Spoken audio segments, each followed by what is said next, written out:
All right, let me turn to the other scandal that's sort of looped into this whole thing about being phony, and that's Benghazi. The president has, he said these scandals are all phony. I think he said they're distractions. We're now learning today, CNN has a new report today, that the CIA operatives who are on the ground are being intimidated by their seniors not to talk. Greta, we are not going to let go of Benghazi until I can answer those same three questions that have been lingering for almost 11 months now. The seminal question being, why did we not respond during the siege? Lay the talking points aside, lay the security breach. Let's focus on the siege itself. We are going to talk to people who have firsthand information. I would prefer not to go to Benghazi with Jason Chaffetz and Lindsey Graham to get those answers, but it seems the media is not having that much difficulty talking to eyewitnesses. I wonder why the FBI is. We're going to find out. I mean, the FBI, why? I mean, the FBI, there's so many instances where the FBI could have seized things. I mean, that reporters were actually there and seized things, whether it's information that the reporters found in late October. They found documents in supposedly a secure area in Benghazi. They've been walked down. The FBI had been there, hadn't seized it.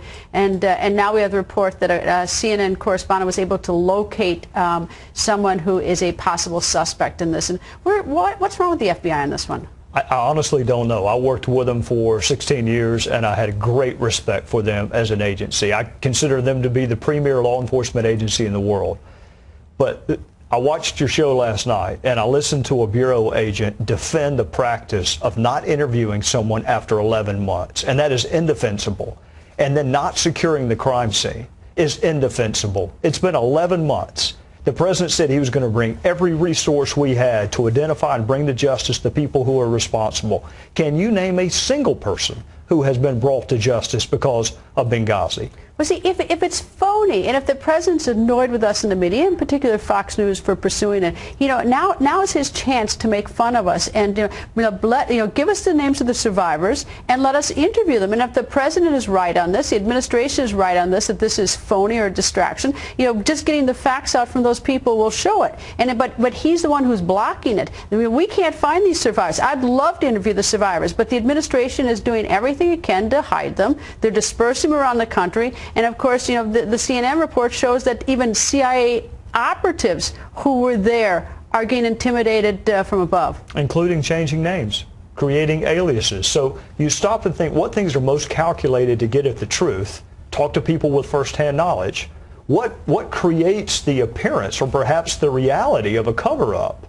Not letting us talk to people who have the most amount of information, dispersing them throughout the country and changing their names. How could people not be suspicious of that? I mean, I don't know. I mean, I would think every single journalist in this country would say, like, what's up? I mean, even the video thing was silly enough, but like, what's this? Because you have the spokesperson for the leader of the free world saying Benghazi happened a long time ago. You've got the president saying it's a phony scandal when you've got 4 murdered Americans.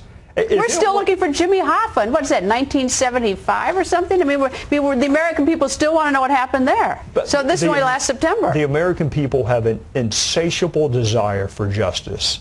And I tell you, if it takes 10 years, I did a murder case that took 10 years to solve. 10 years from the time of the murder to the time of the prosecution. It better not take 10 years. It better not take 10 years, but it's already taken 11 months. Well, it would certainly help if the president weren't standing in the way of trying to get the facts. I mean, that's the problem is it's like, on this investigation, he could be on the team looking for the facts. It would be helpful if he showed the same amount of firm and vigor about prosecuting and investigating this case as he does things that are not within his job description. He is the commander-in-chief. He should be more concerned with bringing to justice people who killed 4 Americans that he sent. He sent them there. And he is more interested at times in pop culture than he is what happened in Benghazi. Congressman Gowdy, nice to see you.